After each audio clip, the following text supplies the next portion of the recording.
महाशिवरात्रि आने से पहले अपने घर में चुपचाप लेकर आ जाना।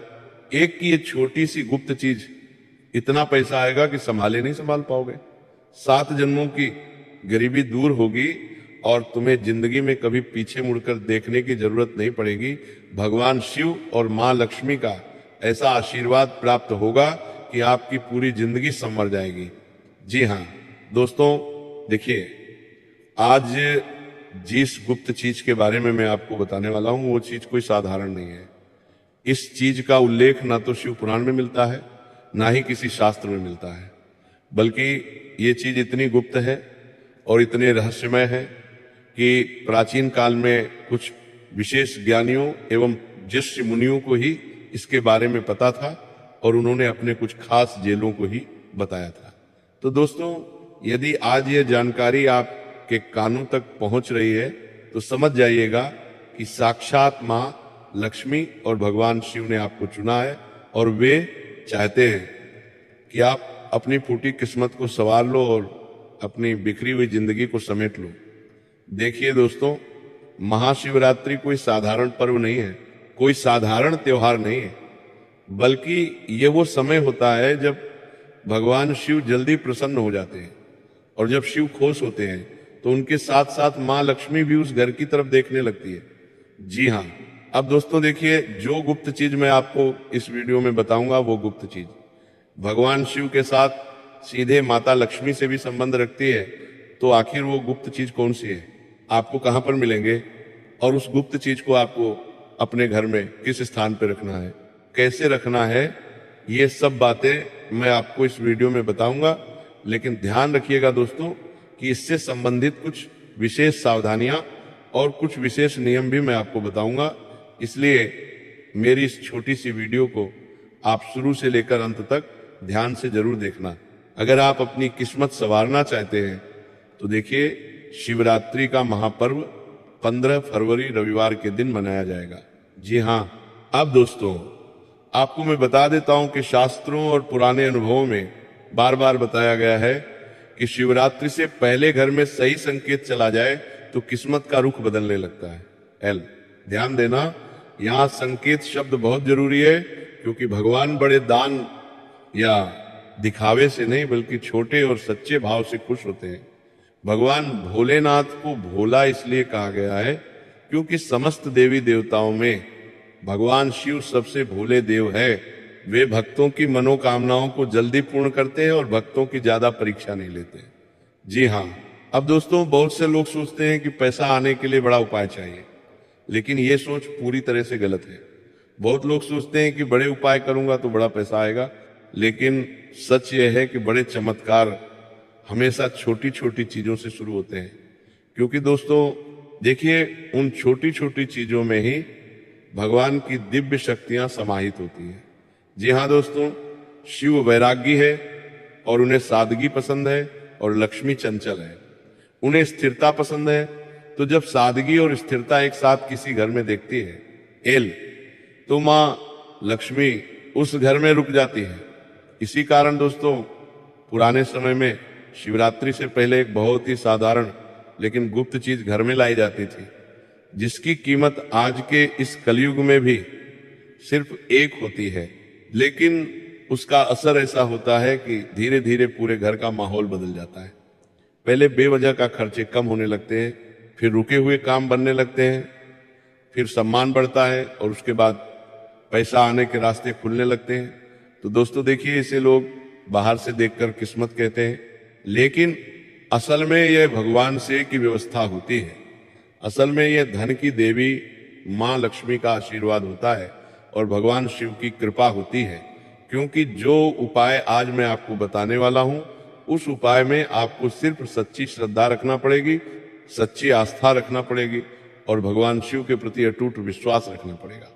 देखिए, ये चीज बाजारों में ऐसे नहीं खरीदी जाती थी जिसे रोजमर्रा का सामान, बल्कि इसे पूरे मन से बिना जल्दबाजी के शिव का नाम लेते हुए खरीदा जाता है। देखिए, मैं आपको बता दे रहा हूं कि जब आप ये चीज घर में लेकर आओगे तो इसे लाने के बाद ना कोई बड़ा मंत्र, ना पूजा पाठ, ना हवन करना पड़ेगा। बस आपको अपना मन साफ रखना पड़ेगा मन पवित्र रखना पड़ेगा। और देखिए सबसे बड़ी चीज है नीयत, नीयत सही होनी चाहिए। कहा गया है कि शिवरात्रि से पहले ये चीज जिस घर में आ जाती है वहां नकारात्मकता धीरे धीरे खुद से निकलने लगती है और घर के लोगों के विचार बदलने लगते हैं। घर में जो बेवजह लड़ाई झगड़े और कॉलेज होने लगते हैं वह कॉलेज घर से मिटने लगते हैं और समझदारी बढ़ने लगती है। क्योंकि दोस्तों देखिए माँ लक्ष्मी सबसे पहले उसी घर में आती है जहां मन शांत हो, जहां परिवार में प्रेम हो, जहां परिवार में परस्परम अपनेपन का भाव हो। तो ये भी ध्यान रखना बहुत जरूरी होता है कि इस चीज के बारे में ज्यादा लोगों को ना बताया जाए, दिखावा के लिए ना रखा जाए और मजाक ना बनाया जाए।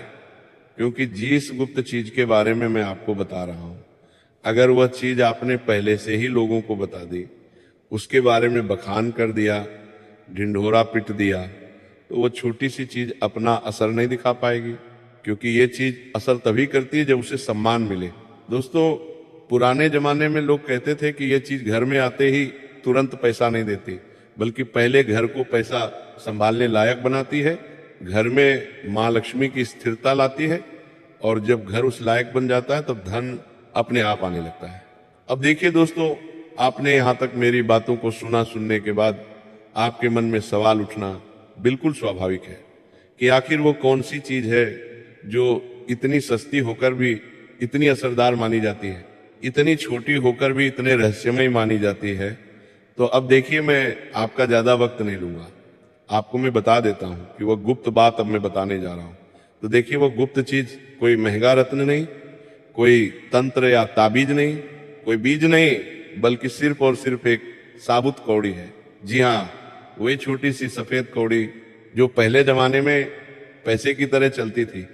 ये कौड़ी दोस्तों माँ लक्ष्मी से जुड़ी हुई मानी जाती है, क्योंकि लक्ष्मी जी समुद्र मंथन से प्रकट हुई थी और कौड़ी भी समुद्र मंथन से ही आती है। इसीलिए दोस्तों इसे माँ लक्ष्मी का प्रतीक माना गया है।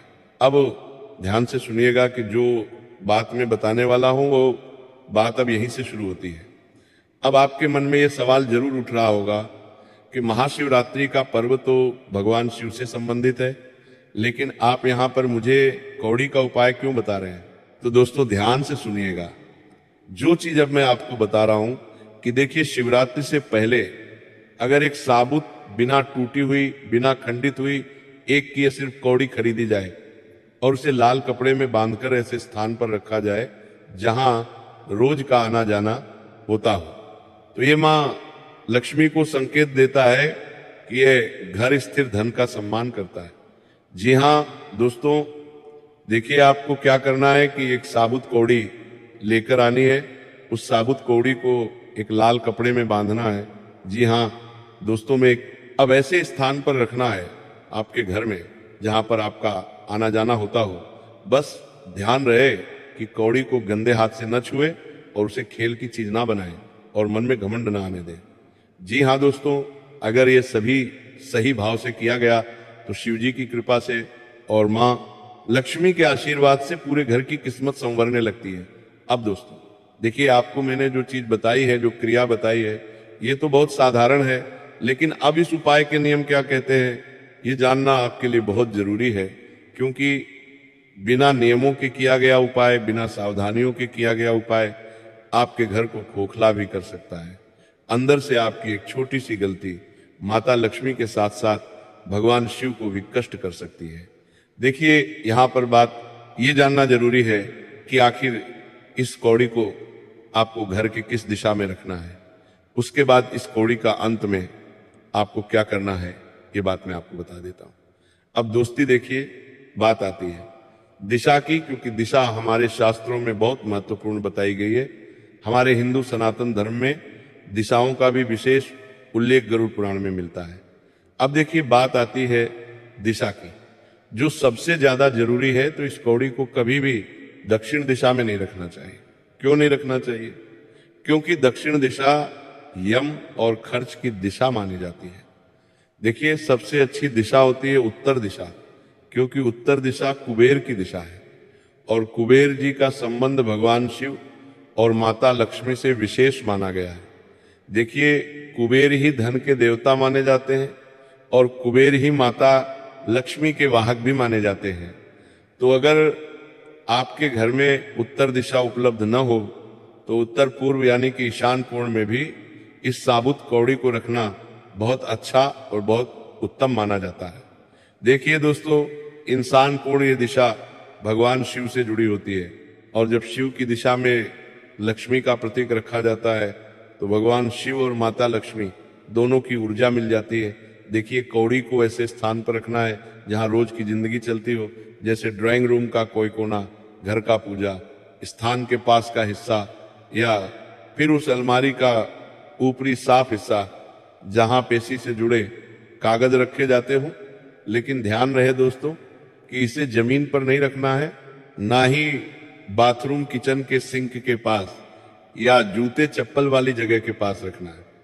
आपको मैं बता देता हूं कि कौड़ी रखने के बाद उस पर रोज हाथ लगाने की जरूरत नहीं है। एक बार आपने कौड़ी रख दी तो ऐसा प्रतीत कीजिए कि उस कौड़ी को रखने के बाद आप भूल गए हैं। आपको पता नहीं कि वह कौड़ी कहाँ है। बस वो एक कौड़ी आपको रोजाना दिख रही है, लेकिन उस कौड़ी को आपको छूना बिल्कुल भी नहीं है।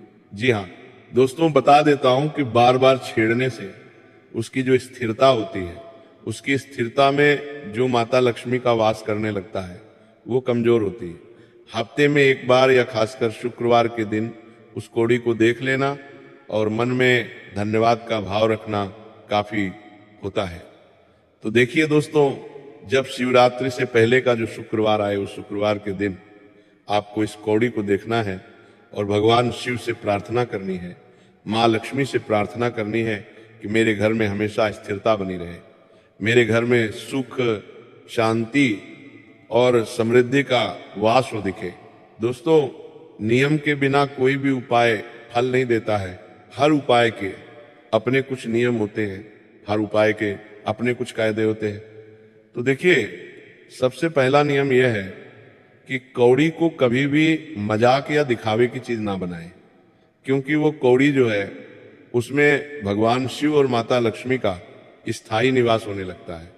घर में तो अगर वो चीज देवी देवताओं से जुड़ी हुई है तो आपको उस चीज का मजाक बिल्कुल भी नहीं बनाना है।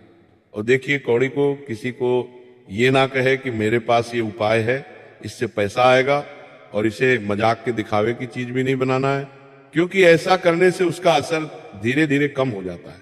अक्सर हमारे कुछ महिलाएं होती हैं जिनकी आदत ऐसी होती है कि जब कोई उपाय करती नहीं है तो उस उपाय को करने से पहले, उस उपाय का फल मिलने से पहले अपने रिश्तेदारों में, अपनी महिला मित्रों में, सबके बीच में उस चीज का ढिंडोरा पीट देती है। लेकिन आपको खासकर ऐसा नहीं करना है। देखिए, अब आपको मैं बता देता हूं कि दूसरा नियम यह है कि जिस दिन कौड़ी लाई जाए उसके बाद कम से कम उस दिन झूठ बोलने, गाली देने और बेवजह गुस्सा करने से बचें। इस समय इसलिए कह रहा हूं क्योंकि इंसान के अंदर ये जो नकारात्मक भाव होता है, ये नकारात्मक भाव उस पवित्र उपाय के ऊपर अपनी नकारात्मक ऊर्जा छोड़ता है। तो अगर आप पवित्र मन से, पवित्र मुख से, पवित्र शरीर से, पवित्र भाव से, पवित्र श्रद्धा से उपाय करेंगे तो ही तो उपाय असर करेगा। इसीलिए दोस्तों बता देता हूं कि बेवजह गुस्सा करने से बचे, क्योंकि मां लक्ष्मी साफ मन में ही आती है। तीसरा नियम यह है कि घर में जानबूझकर गंदगी ना फैलाएं। खासकर वो जगह, जिस जगह पर कौड़ी रखी है वह जगह पूरी तरह से साफ होनी चाहिए। वहां धूल, मिट्टी या कचरा या किसी भी प्रकार की गंदगी जमा नहीं होना है। चौथा नियम इस उपाय को लेकर यह भी बताया गया है कि कौड़ी को किसी को उधार ना दे। देखिए, ना ही किसी और की कौड़ी अपने घर में रखें, क्योंकि हर घर की ऊर्जा अलग होती है। मान लीजिए किसी घर की नकारात्मक ऊर्जा बहुत ज्यादा मात्रा में हावी हो, और अगर आप उसकी कौड़ी लेकर अपने घर में आ गए तो उसकी नकारात्मक ऊर्जाएं हमारे घर में प्रवेश कर जाएगी और हमारे घर की व्यवस्थाएं बिगाड़ देगी। हम ये उपाय खुद के भले के लिए कर रहे हैं, तो हमें खुद के भले का ध्यान रखना चाहिए। और बता देता हूं कि कौड़ी उसी घर के हिसाब से काम करती है जिस घर की ऊर्जा होती है, इसलिए दूसरे के घर की ऊर्जा न लाए। दोस्तों देखिए, पांचवा और अंतिम नियम यह है कि अगर किसी दिन घर में बहुत झगड़ा हो जाए या बहुत नकारात्मक माहौल बन जाए तो उसी दिन कौड़ी को हाथ ना लगाए। 2-3 दिन बाद जब माहौल शांत हो जाए तभी उसे देखें। अब सावधानियों की बात करें तो सबसे बड़ी सावधानी यही है कि कौड़ी से तुरंत चमत्कार की उम्मीद ना रखें। आप सोच रहे हैं कि आज उपाय किया, आज घर में कौड़ी लाकर रख दी, कल फल प्राप्त हो जाए, तो नहीं। देखिए दोस्तों, ये उपाय धीरे धीरे असर करता है। पहले सोच बदलता है, फिर हालात बदलता है और उसके बाद पैसे का रास्ता खुलता है। दूसरी सावधानी यह है कि कौड़ी को तोड़ना, खो देना या फेंक देना बहुत गलत माना जाता है। ये पाप आप बिल्कुल भी मत कीजिएगा, क्योंकि उस कौड़ी के अंदर भगवान की दिव्य शक्तियां विराजमान हैं। उस कौड़ी के अंदर तुम्हारे घर के नकारात्मक ऊर्जा विराजमान है। तो बता देता हूं कि उसे फेंकने की, तोड़ने की गलती बिल्कुल मत करना। अगर किसी कारण से कौड़ी टूट जाए तो उसे तुरंत बहते पानी में प्रवाहित कर दे और मन में शिव का नाम ले। तीसरी सावधानी यह है कि कौड़ी के साथ लालच ना जोड़े। देखिए, अगर मन में यही चलता रहे कि अब पैसा आएगा, अब फायदा होगा, तो असर कमजोर पड़ जाता है। जब हम कोई उपाय कर रहे हैं तो किसी भी उपाय को हमें लालच के साथ नहीं जोड़ना चाहिए, बस इसे एक आशीर्वाद की तरह मानकर रखें। चौथी सावधानी यह है कि कौड़ी को रखने के बाद मेहनत करना बंद ना करें, क्योंकि भगवान उन्हीं की मदद करते हैं जो खुद भी कोशिश करते हैं। तो ये उपाय रास्ता खोलता है, चलना आपको ही पड़ता है। और पांचवी सावधानी यह है कि किसी और के कहने पर बार बार जगह ना बदले। एक बार जहां रख दी वहीं रहने दे। बार बार दिशा बदलने से ऊर्जा भ्रमित हो जाती है। अब एक बहुत जरूरी बात जो लोग भूल जाते हैं, वह इस उपाय की दोस्तों सबसे प्रमुख बात है। देखिए, ये इस उपाय का असली असर तब देखता है जब घर में कम से कम एक व्यक्ति ईमानदारी से मेहनत करता हो और किसी का हक ना मारता हो। अगर घर में गलत कमाई आती है तो कौड़ी काम नहीं करती, क्योंकि माँ लक्ष्मी साफ रास्ते से ही आती है। तो दोस्तों, अगर आप अपनी मेहनत पर जोर देंगे तो आपके लिए अच्छा रहेगा। और अब दोस्तों देखिए, अंत में यही समझ लो कान खोलकर, ये कौड़ी कोई जादू की गोली नहीं, बल्कि एक संकेत है, एक याद देने वाली चीज है कि घर में सादगी, साफ सफाई और सही सोच और भगवान पर भरोसा है। जब ये चारों चीजें साथ आती है तो शिव जी की कृपा और माँ लक्ष्मी का आशीर्वाद अपने आप घर की तरफ चल पड़ता है। और धीरे धीरे ऐसा लगता है जैसे बिना शोर किए ही किस्मत सही जगह में, सही दिशा में मुड़ने लगी हो। तो अब मैं आप सभी को बता देता हूं कि हमारे इस उपाय की समाप्ति यहीं पर होती है। अगर आपके मन में कोई सवाल है, आपके मन में कोई शंका है, अगर आपको कुछ चीज समझ नहीं आ रही है, तो आप बेझिझक हमसे कमेंट बॉक्स में शेयर कर देना। हम आपके सभी सवालों का जवाब इस वीडियो में दे देंगे। तब तक के लिए राधे राधे, मिलते हैं आपके साथ अगली वीडियो में। जय शिव शंभू, जय भोलेनाथ।